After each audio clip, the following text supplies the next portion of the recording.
AMS2 Career Legacy is a simple one-file HTML app to track progress and give direction on how you can play AMS2. AMS2's biggest strength, which is all its content, is probably the biggest single impediment to creating a sensible career mode. Too many times I found myself just not knowing what to do within the game. Essentially, I find myself either hot lapping or doing a random race, and at the end of the night, I don't feel like I've really accomplished anything. Career Legacy is an attempt to create a sensible, realistic narrative around all the content in AMS2.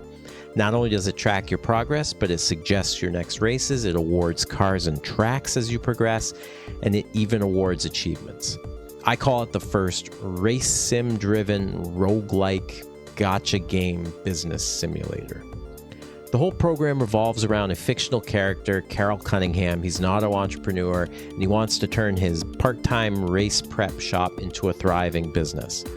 To this end, Carol will support up to 3 drivers for 2 seasons of racing. The drivers will race Carol's existing customers' cars in invite-only races all over the world. So you create a profile, and then you create your first driver. When you create a driver, you set an AI target against which you want to be measured.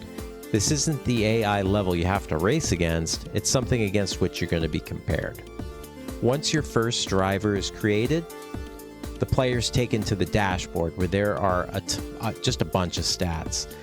XP is accrued after every race, and the table on the dashboard reports where the driver is currently. The story behind the rankings is actually in the documentation in the app. So if you click the help button, it brings up a pop-up, and there's additional information on the prep shop, the drivers, and just how the app works in general. So when the profile is set up, the app randomly selects cars and tracks that are assumed to be Carol's existing clients. The user can generate race offers by clicking the Start Next Race button. So you can see what you have available to you at the start by clicking either this Cars button or this Tracks button. It's pretty limited when you start out, but it grows very quickly as you start racing. Each car represents a specific type of car preparation skill, like modern GTs or historic open wheelers. By racing these specialties, you increase the shop's experience in that specialty until eventually you can level up the shop and start gaining more notoriety. Same goes with the tracks at which you race. When Carol has enough XP in a region, he can open a brand new shop. You can choose to focus on a single region until you're an expert in that region, or you can try to race around the world and open as many shops as possible. The race selection screen gives you a ton of that info that should help guide what you want to do. So if you look at the first race, the Fiat Uno, that's going to help you in the Club Junior Formula specialty, and it's going to help you in the South American region.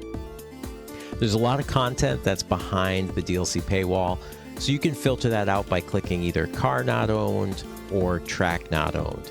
And not only is the app going to come up with a new suggestion for you, but it's also going to make sure that the randomizer doesn't select that data for you again. When you click Select this race, you're brought to the race logging screen. You can race however you want, but based on your decisions, you're going to get credit for challenging yourself in the form of additional XP. You can also try to match the race conditions to the car type. So early races in club cars are going to have shorter races, while you get into Le Mans prototype cars and you're going to have more endurance races.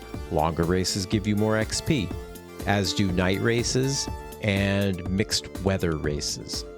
The AI difficulty is also meant to be compared to that target that you set earlier.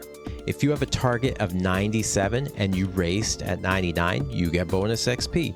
So finishing third in a tougher race might give you as much XP as winning against weaker AI.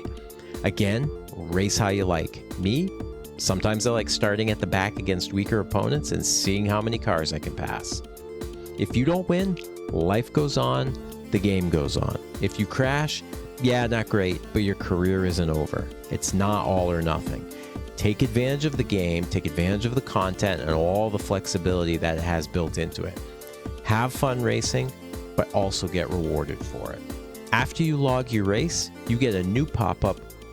Ooh, I leveled up. After you log your race, you get a new pop-up. Oh, and I got achievements. After you log your race, you get a new pop-up with 3 cars and a track. The cars represent potential customers that want to join Carol's shop. Potential customers mean possibly new races in these cars. You can select cars you either want to race or cars that help achieve Carol's certain business goals.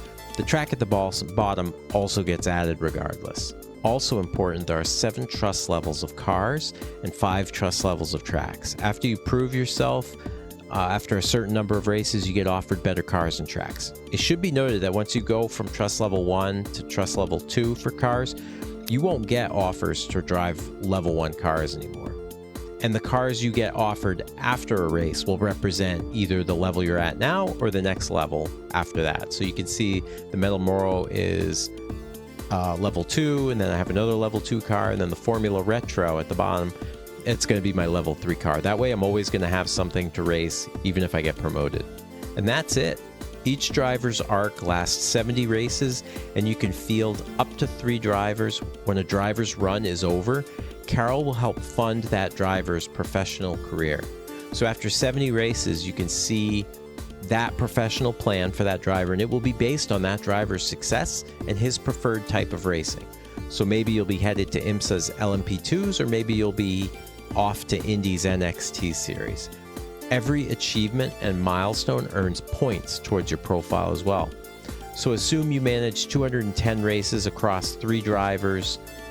You could start all over again and try to beat that score. Or maybe we'll start keeping tabs online of folks' results. I don't know, it's early days.